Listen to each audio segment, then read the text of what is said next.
You are a slave. Yes, a slave. You were unsure of what was happening when you were roused from your bed that night, but you felt the cold steel edge of a blade against your throat, and looked around you to see sets of glistening crimson eyes piercing the veil of darkness, striking your heart like a dagger. You were unsure if you would live to see the next dawn, as while the knife was still held steadily at your throat, you heard a sickening silence slicing all around you.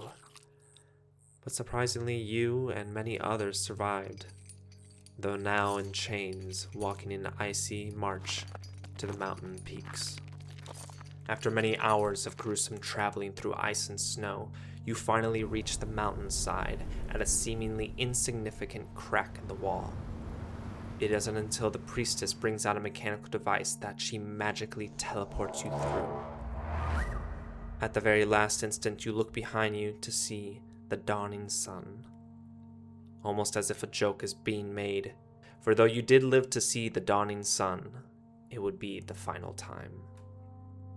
After many days of strenuous travel through the rugged Underdark, you were unsure if they weren't just going to toss your exhausted, broken body into Lake Donegarden, like some of your fellow prisoners who did not make it to market. But you did make it to market, and were easily sold to more figures in the dark, beset with these blood-red eyes. You were unsure of many things these past few days, but now you are certain. You are a slave. Or as these dark elves known as drow call you, Kolnbluth, Undercreature. Many like you live in this city of the drow known as Menzoberranzan, and many of you wish that you had been killed rather than live through and witness the horrors of this demonic place deep in the belly of the earth. You are shown no purpose other than to labor away, for you are nothing in their eyes. And how could you be anything? Even blood means nothing between the drow, as they murder each other within your insignificant presence, your tongue silenced under penalty of death, even by those who would seek revenge for the crime. For you simply have no place in such matters. But now you sit in the rooms of their profane rituals. You hear the voices of demons beyond this world, the screams of sacrifices to their horrible spider queen's name, Lolth. No more. You look upon the being in the center of the ritual, a tall abomination like that of melting wax, with a singular bulbous eye and writhing tentacles for arms. It catches you, your disrespect laid bare, and it stares into your very soul. Fear crawls over you, uncontrollable as the demon forms a droopy grin impossibly at you. Numb, paralyzed, your eyes dart downwards to yourself, as you see thousands of spiders wash over your body and into every orifice until you are wholly consumed in their skittering darkness.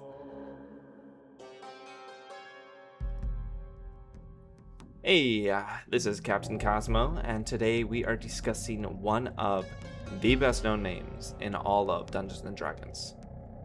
Can you guess who it is? Take a guess. If you played Dungeons & Dragons before, then you probably already know who Drizzt Do'Urden is. But many people join the great world of D&D every day. And if this is your first time hearing about this dark elf with a conscience, well then welcome.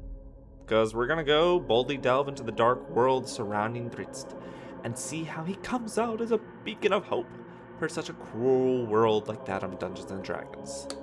This world is pretty messed up, by the way, if the first 3 minutes of this video didn't, show you. But yeah, let's go ahead and dive right in.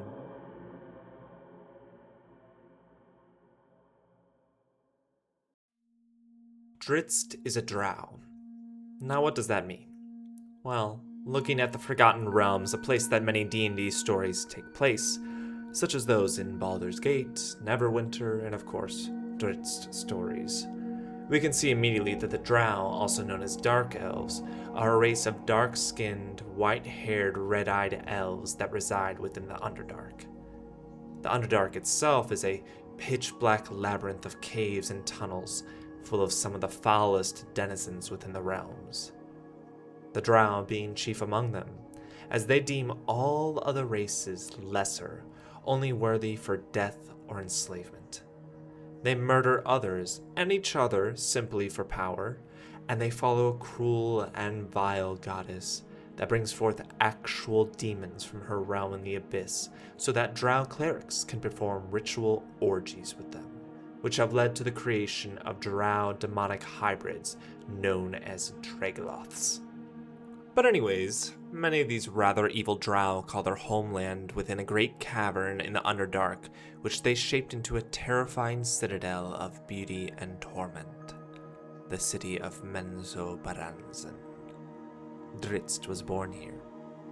From the beginning, Drizzt Do'Urden, son of Matron Malice, had shown himself to be different from the rest of his kin.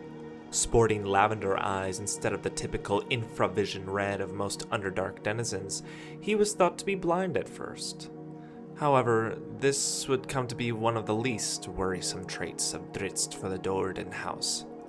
The Do'Urden house is considered a noble house within Menzoberranzan, and not just any noble house, but the 10th noble house of the entire city.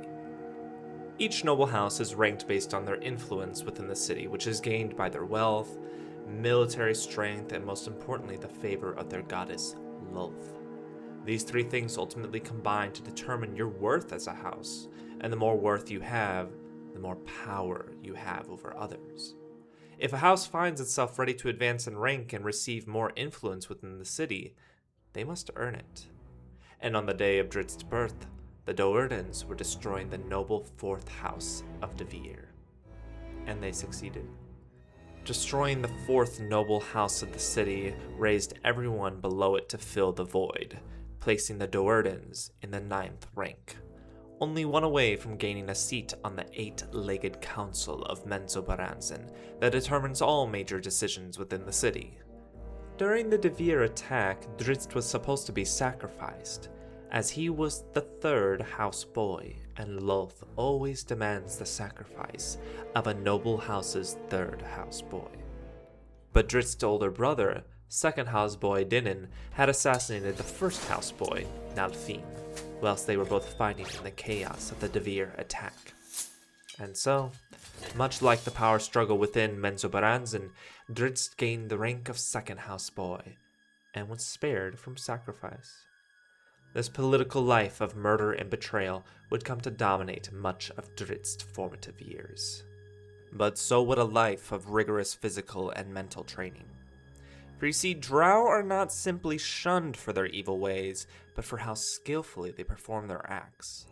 It would be one thing for them to go around murdering people willy-nilly, but they do it with extreme efficacy.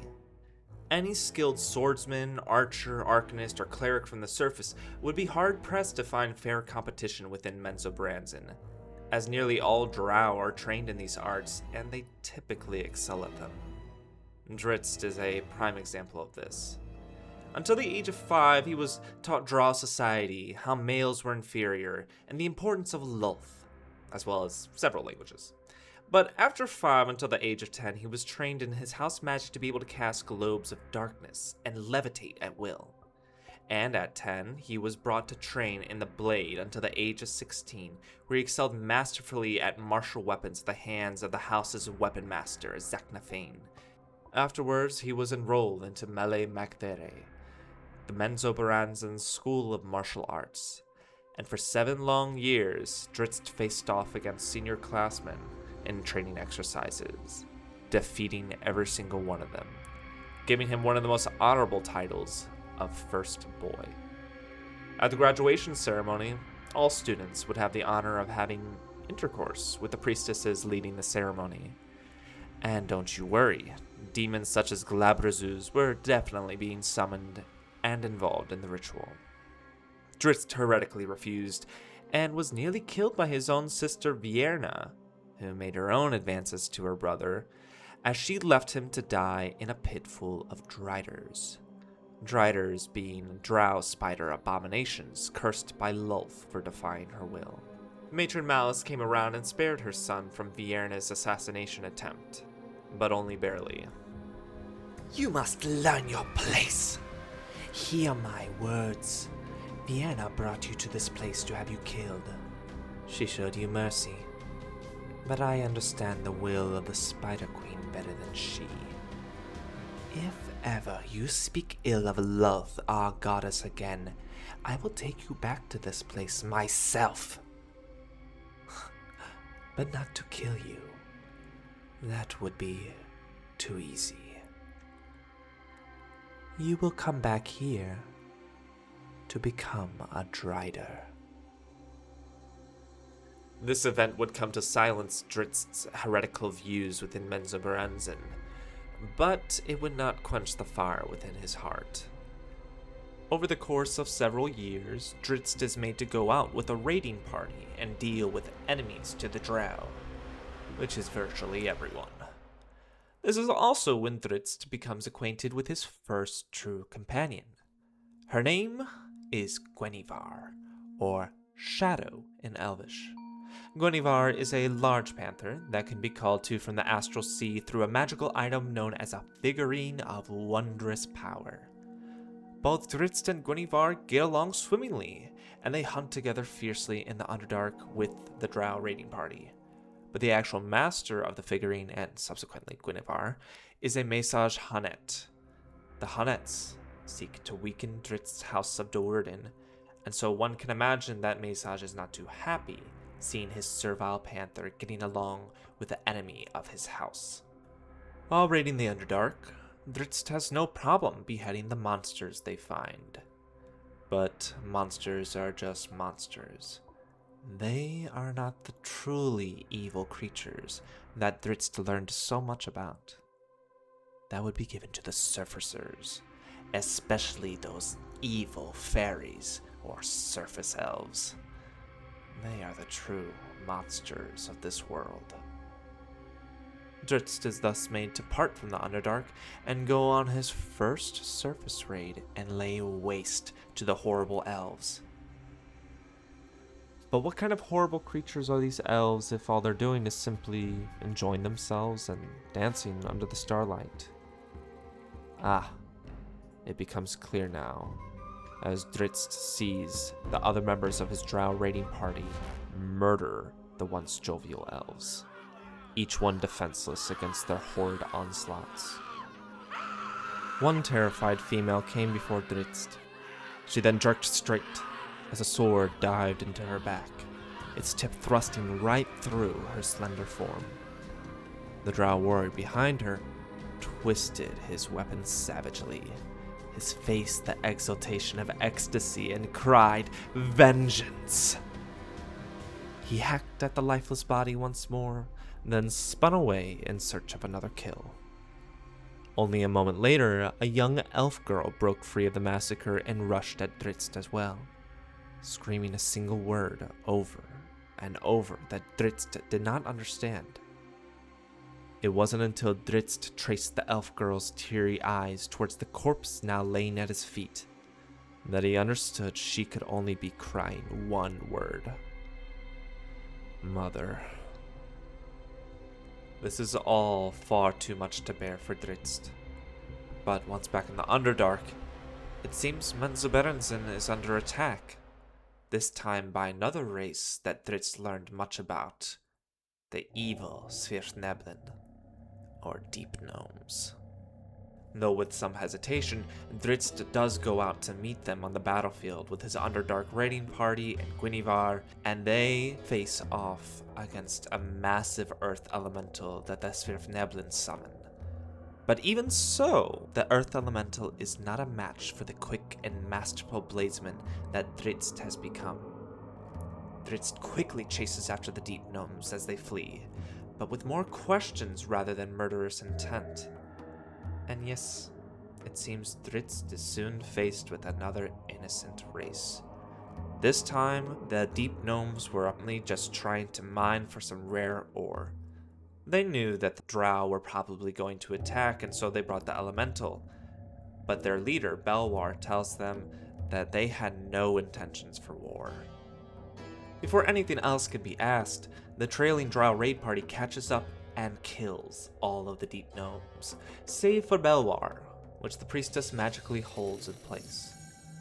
As they plan their execution of Belwar, Drizzt quickly tries to convince them to let the deep gnome go, back to his city to spread fear of the drow. With some suspicion in their eyes, the drow party hesitantly agree, but not without taking off both of Belwar's hands.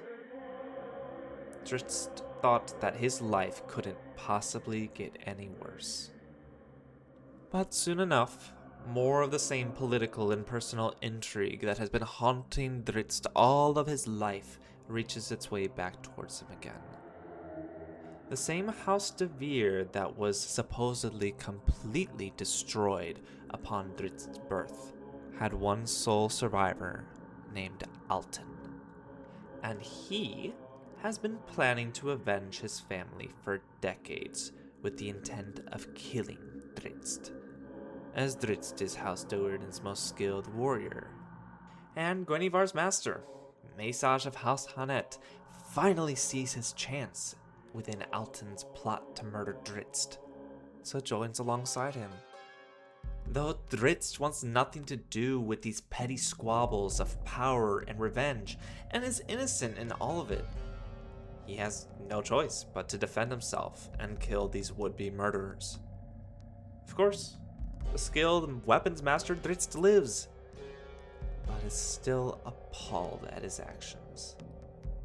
To kill another humanoid, even if it be his own evil kin seeking to destroy him, the same ones that murdered innocents, it feels deplorable. And the shame and disgust of what has just happened, and the horrors he's seen his people commit, Drizzt decides he can no longer coexist with the drow of Menzoberranzan. Thus, Drizzt is determined to make the wilds of the Underdark his new home, that cruel labyrinth of darkness and death.